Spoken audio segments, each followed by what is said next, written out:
pouvoir les mettre en pratique directement. Parce que les grands-pères, l'arrière-grand-père, la grand-mère, l'arrière-grand-mère, qui avaient un jour décidé dans les villages qu'il n'y aura pas de mariage pour les filles, qu'il n'y aura pas de mariage pour les filles deviendront maman, quand il les disait, elles savaient ce qu'il disait. Le grand-père, quand il les prononçait, il savait ce qu'il prononçait. Je te dis quelque chose, ça va être une parenthèse. Mes enfants, Dieu me les a donnés.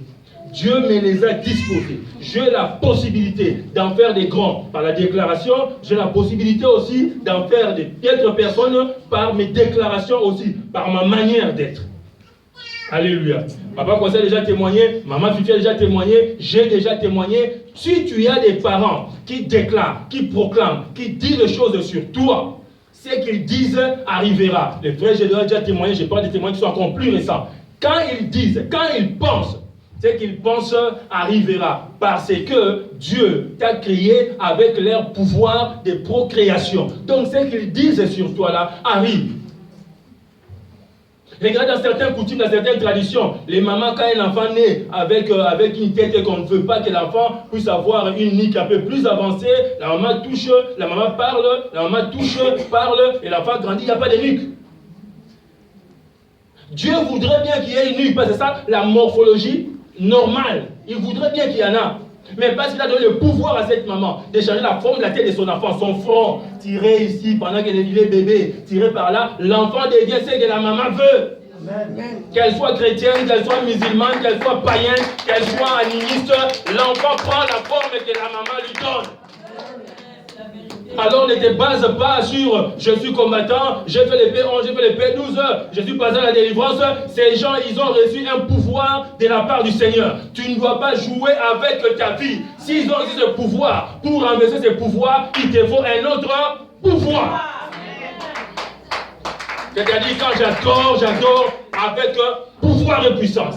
Quand j'intercède avec pouvoir et puissance. Quand je vais sortir cette lignée, je sortirai avec pouvoir et puissance. Alléluia. Dis-moi amen bien, je vais avancer. En ce temps-là, Ézéchias fut malade à la mort. Le prophète Esaïe, fils d'Amoth, vint auprès de lui. Quand je vois un prophète arriver dans ma vie, dans ma maison, pendant que je suis malade, pendant que je suis malade à la mort, j'attends une déclaration, vrai ou faux? J'attends une proclamation, vrai ou faux? Un prophète vient, j'attends une prophétie, vrai ou faux? Les prophètes entrent dans la maison d'un homme qui est malade, le roi Ézéchias, il est fils d'Amoth, il va auprès de lui et il dit, ainsi parle l'Éternel. Il n'annonce que tu n'attendras pas alors que tu es malade. Lorsque Ézéchias il est visité par Esaïe, il vient de gagner un combat contre les Assyriens. Si vous laissez le verset, le chapitre 37, le chapitre 36, il vient de renverser les Assyriens, il vient de les humilier, de les frapper. Et quand Israël gagne, c'est Adonai qui est élevé, c'est Adonai qui est célébré. Et je me demande si cet homme n'était pas malade par les coups de feu, par les chutes par terre, par les bombardements, par la poussière, par le fait de dormir dehors. Mais quel message on lui amène? Je veux dire, quelle récompense on lui amène? Les prophètes disent ainsi par l'Éternel. Quand on dit ainsi par l'Éternel, c'est-à-dire que c'est un réma qui vient directement de Yahweh d'Adonai. Ainsi il parle d'Éternel. Donne tes ordres à ta maison, car tu vas mourir. Non seulement tu vas mourir, mais tu ne vivras plus. C'est ça l'annonce. Deux mots dans l'annonce. Donne tes ordres. Un, parce que tu vas mourir. Deux, parce que tu ne vivras plus. Il y a des gens qui vont mourir et qui ne vivront plus. Il y a des gens qui vont mourir et qui vont vivre. Alléluia. Amen. Et il y a des gens dans cette salle qui vont mourir. Nous allons tous mourir. Qui vont mourir. Mais pas maintenant, pas aujourd'hui, pas demain. On a encore beaucoup de choses à faire. Qui vont mourir, mais après leur mort, ils vont vivre. Ils vont vivre par leurs œuvres, ils vont vivre par leurs enfants, ils vont vivre par leurs entreprises, ils vont vivre par leurs réactions, ils vont vivre. Écoute-moi, ne meurs pas sans vivre après. Si tu es dans un ministère, c'est pour annuler tes liens, annuler tes condamnations, annuler tes réclamations, afin que le jour que tu quitteras cette terre des hommes, que tu puisses continuer à vivre. Vivre par ton témoignage, vivre par ta parole, vivre par ton entreprise, vivre par tes enfants, vivre par tes idées, vivre par tes pensées, vivre. Tu mourras, mais tu ne vivras plus. C'est-à-dire que d'autres mourront, mais ils vont vivre. Je vais prendre des cas rapidement avant que tu aies adoré. Je suis même pressé de prendre le deuxième cas de quelqu'un qui est mort, mais qui a continué à vivre. Je ne parle pas de Jésus-Christ, notre maître, notre modèle. Il y a plusieurs personnes qui sont mortes, mais qui continuent à vivre. Dans ma lignée, dans ma descendance, il y a des gens de qui je suis descendu, qui sont morts, qui ne vivent plus. Et pour moi, ils ne vivront plus jamais à cause du mal qu'ils ont fait. Écoutez-moi, que les chrétiens, les missionnaires catholiques ne viennent en Afrique ou ne viennent pas en Afrique, le mal était mal depuis la création. On n'avait pas besoin d'une église, on n'avait pas besoin d'être chrétien pour savoir que ça c'est bien, ça c'est mal.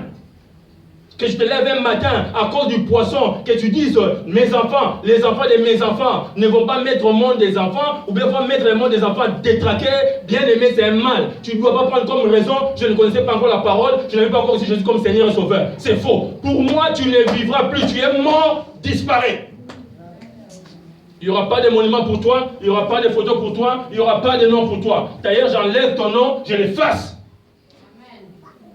Alléluia. Voici un homme qui attend qu'on le félicite.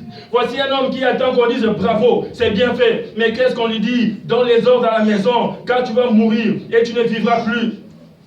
Ézéchias tourna son visage contre les murs et il fit cette prière à l'Éternel. Tu ne vivras plus, tu vas mourir. Qu'est-ce que l'homme fait? Il tourne sa face contre les murs. Il ne demande pas des explications, il ne demande pas les pourquoi, mais il tourne sa face contre les murs et il s'est mis à faire une prière. Et il dit, ô Éternel, souviens-toi que j'ai marché devant ta face avec fidélité, avec intégrité de cœur et j'ai fait ce qui est bien à tes yeux.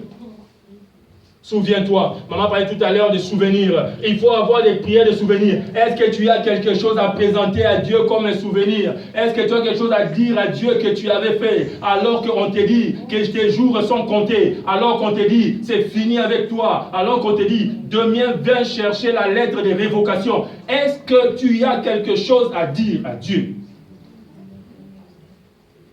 Alléluia. Amen. Cet homme, il venait de gagner une guerre.